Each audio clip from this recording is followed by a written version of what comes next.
Spiderman பிராண்டோட எல்லாம் மொத்தம் எத்தனை வில்லன்ஸ் இருக்காங்க? ஃபர்ஸ்ட் வந்து பூமராங் வந்து சும்மா ஒரு ஜோபிட்டா பையங்க அவன். சத்தியமா அவனை பார்க்கும்போது காமெடியா இருக்குன்னு சொல்ல போனா, பட் அவன ஒரு விதமான இதுல ஒரு வில்லன் தான். அடுத்து வந்து ஸ்கார்பியன். நம்ம ஏற்கனவே நிறைய மூவிஸ்ல எதிர்பார்த்தோம் ஸ்கார்பியன் வந்து வில்லனா வருவானு. பட் கண்டிப்பா இந்த படத்துல ஸ்கார்பியன் வில்லனா இருக்க போறான் போயிடுச்சுன்னு காட்டிட்டாங்க ட்ரெய்லர்ல. அதுக்கப்புறம் டரண்டுனாவா தெரியல, அவன் பேர் தெரிய வாயிலே வரமாட்டேங்குது எனக்கு. ஆனா அவனும் ஒரு விதமான ஸ்பைடர் பவர் உள்ளவன் தான்.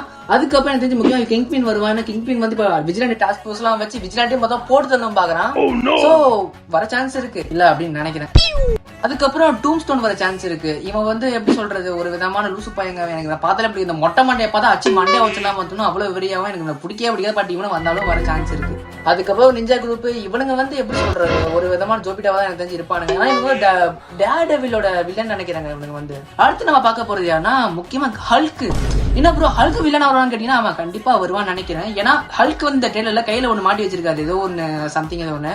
அது வந்து கேமா எடிஷன் கட்டுப்படுத்துன்னு நினைக்கிறேன். ஒருவேளை அது உடஞ்சு அவர் ஸ்பைடர்மேன் சண்டை போடலாம், ஓகேவா. ஆனா வில்லனா வர மாட்டாரு, ஆனா ஒரு டெம்பரரியா ஸ்பைடர்மேன் சண்டை போடலாம் அப்படின்ற மாதிரி காட்டுவாங்க. இதுல உங்களுக்கு எந்த வில்லன் பிடிக்கும்னு மறக்காம கமெண்ட் பண்ணுங்க. யார் வரும் நீங்க எதிர்பார்க்கறீங்க அப்படின்றதும் மறக்காம கமெண்ட் பண்ணுங்க. மறக்காம லைக் சப்ஸ்கிரைப் தட்டி விட்டுருங்க. Okay, bye bye.